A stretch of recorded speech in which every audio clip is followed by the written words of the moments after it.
Now, as we've been saying, in many ways, this year, this evening belongs to the unicorns, to the startups, to the young entrepreneurs who have dared to dream. And I'd like to call back on stage somebody who's already been awarded and recognized with Indian of the Year, Kunal Bahl of Snapdeal. Let's have a big round of applause for Kunal as he comes up on stage. Oops.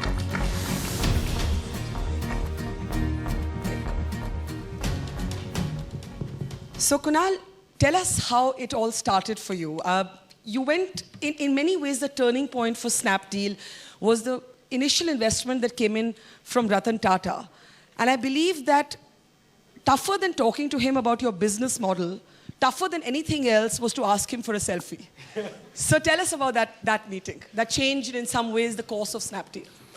You know, we've had so many turning points in our journey, and oftentimes, many of them, when we thought we were at the end of the road, right at the edge of the cliff, that's when a new light came. I remember this is about 2 years ago, various companies in our space were announcing we raised $1 billion, someone was announcing $2 billion, etc. And we said, you know, who's the person who we can turn to who can not only give capital, but actually give a lot of advice and trust to us? So we went to Mr. Tata, and actually I showed up to his office, and I thought it'll be some big mahal where he sits on a big chair. Actually, it was the most modest office you'll ever see.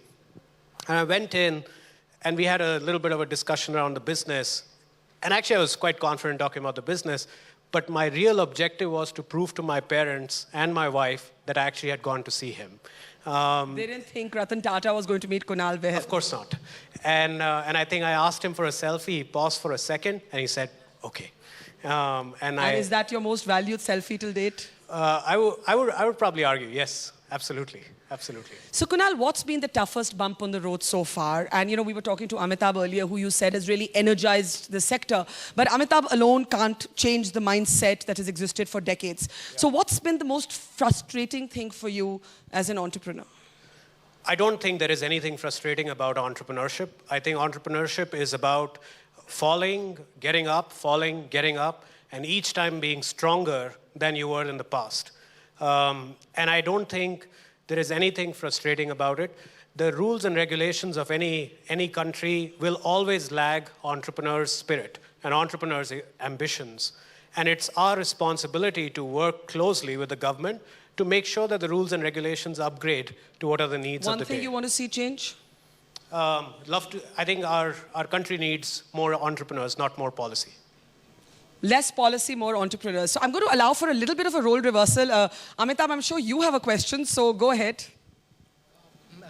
Kunal, e-commerce is a tough place, particularly in the Indian context. I mean, a whole lot of issues around logistics, taxation, etc. What makes you keep smiling all the time? I guess, I think I go back to this Chinese saying I heard some time ago, and I mentioned it recently on one of the NDTV shows.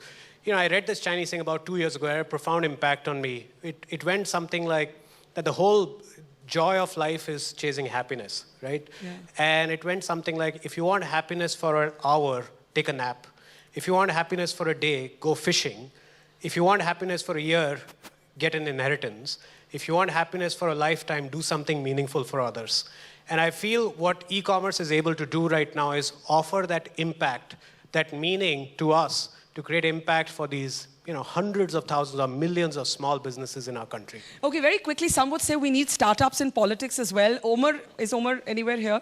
Omar, if you have a question on starting up in any way, or anything that really you marvel at about all these young, amazing Indians. No, in my case, I think I have to go with Abhishek. I'm another one of those inheritors as opposed to the startups. No, but huge respect for these guys because they've completely reoriented how we shop, how we do business, how we trade in the country. And I hope they actually benefit from the startup initiative that the country has seen unrolled in recent days.